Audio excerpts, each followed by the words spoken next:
Yeah, g'day YouTubers, Tinker O'Toole again here with another video.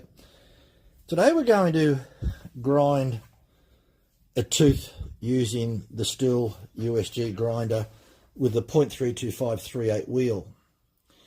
It's approximately 3.95 millimeters in width. A lot thinner than the Oregon type wheels for a 3/8 chain because they're 4.7 millimeters in width. Now, essentially what that means is when the side of the wheel, that's the inside of the wheel on a USG grinder, because the head's at a different angle than an Oregon, everything is the opposite on these grinders. So the inside of the wheel will come down on the tooth. So this is the tooth. You'll find out that the inside of the wheel will come down. So it depends on how thick the wheel is. So if this is a thinner grinding wheel, it'll come down. This where these two marks are is the flat section that's on the grinding wheel, this flat section here. So this will come down much deeper on the side plate, a bit like Hexa. And if you take a fatter wheel, and I've only got those two marks there, you'll find out that it doesn't come down. This is the flat section. So the flat section starts here, and you'll notice that it doesn't come down on the wheel as much, half as much. So what I'm going to do, this is a Kinik wheel. This is another wheel, see, 4.7 millimeters. And on my lathe, I turned up a bush.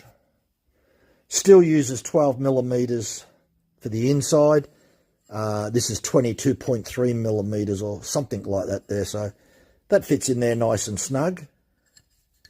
So not a tight fit, but just a little, just sits in there. Beautiful. So if you look in the top left-hand corner,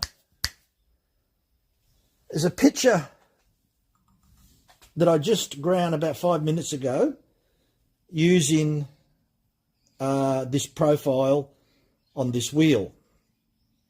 And you can clearly see that the side of the wheel gives a nice little straight edge on the top plate cutting angle. That's the angle coming down on the tooth into the side plate.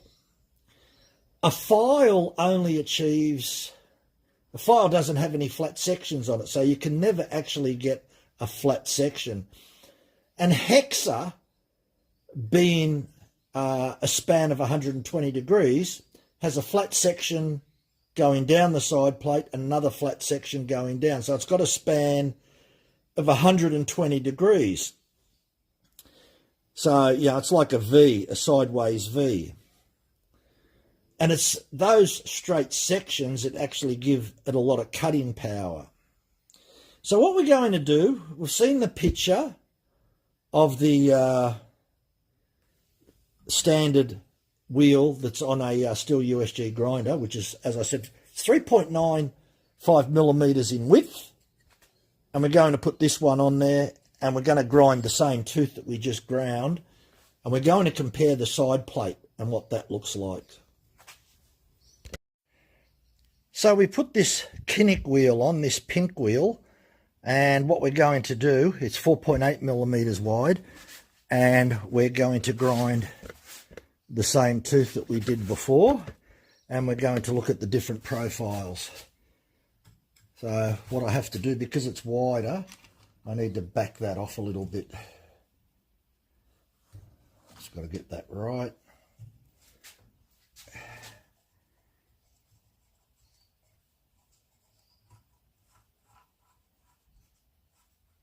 Okay, that's about right now. So what we'll do is lock that in a position, grind the wheel.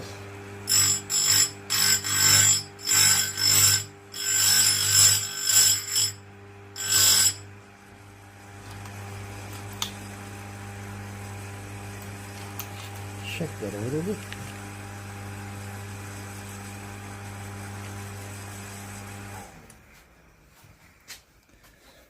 I don't know whether we can see that.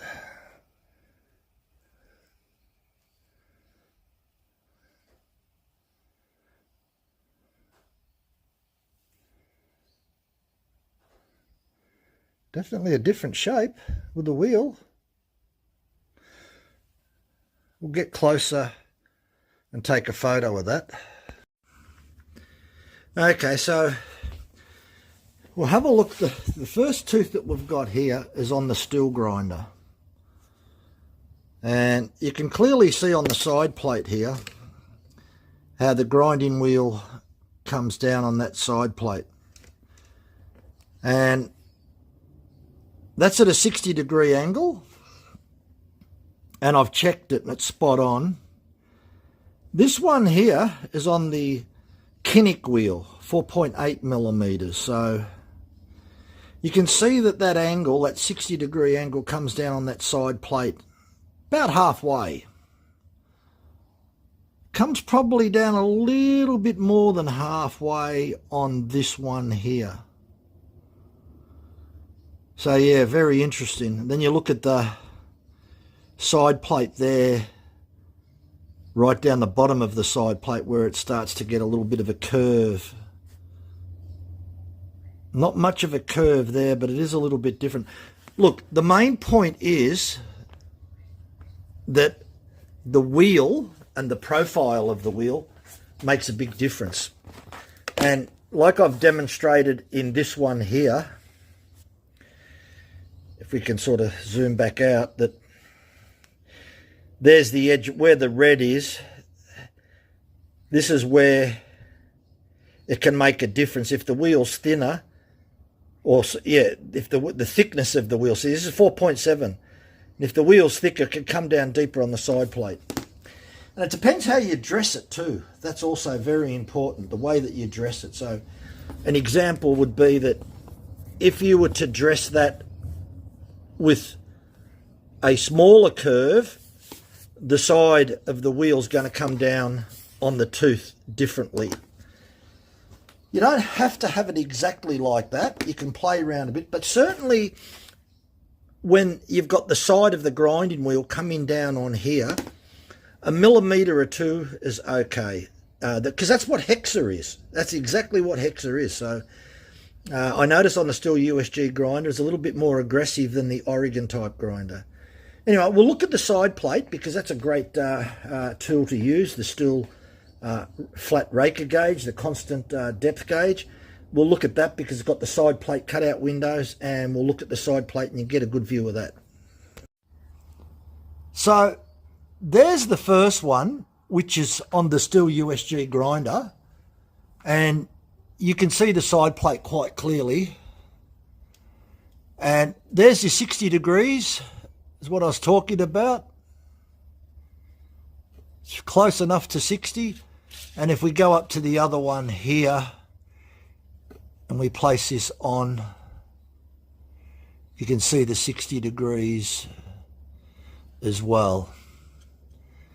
See, even this is really starting to look like a little bit of a hexa type profile. So, and it really does work well. We'll just zoom back out and zoom back in on that. It'll be nice and clear. See, so that's the profile using the 4.7 millimeter wheel. The actual wheel, the side of the wheel can be seen. So the side of that grinding wheel comes down here. There's the curve of the wheel there. So that's the curve. And that's what I was saying before about if you play around with the wheel, the shape, you can end up with a different side plate, the depth that it comes down on the side plate. But that is virtually hexa shape on this angle here. This angle here looks like it comes down on the same angle, but because of the way that the metal tooth is bent inwards, you don't see the angle. It's not defined as much. You may be able to see it if we turn it around the other way. Never actually ever did that. So here it is from the back. Just sit it in the bar.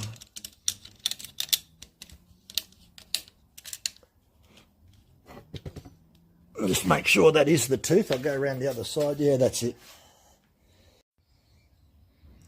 Okay, so really wanted to show the back side of the tooth, and you'll be able to see it probably a lot much better here.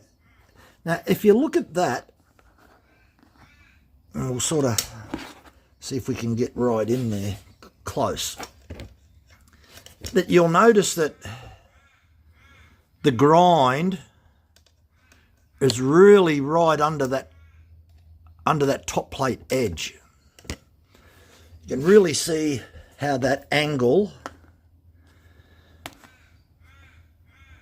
lines up really well. There's a good, we can see that good now. So that grind comes down just below the tooth.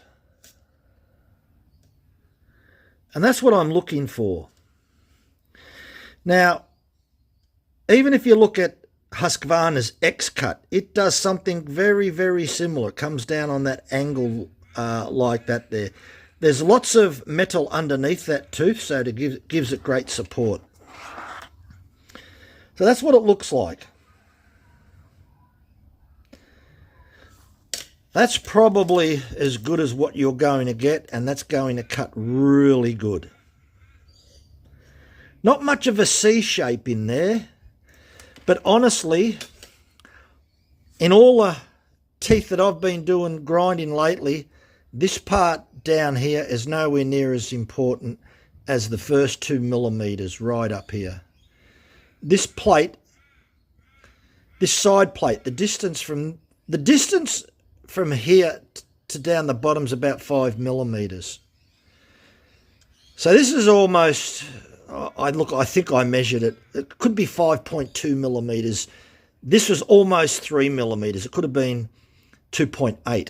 So this is coming down almost 1.5 millimeters, maybe a fraction more than 1.5 millimeters. And this is going to bite into the timber. So it's like a spear. And this is probably the best shape that you can get. You can't get that edge, that straight edge with a file. Just can't be done. And as you can see, we'll just have a look one more last time. You can definitely see that shape. And that really bites into the wood. And it's got lots of metal support underneath. And that's why you've got to make sure you don't get too much hook. That is not a lot of hook. It may look like it is, but you've got to make sure that you don't thin out the point too much. That's all you've got to make sure of. And that point has got plenty of metal support underneath it.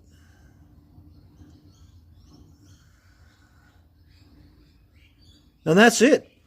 So when you're grinding and you're using your grinder, there is definitely a little bit of room to play with when you're grinding, using your grinding stone to shape the wheel.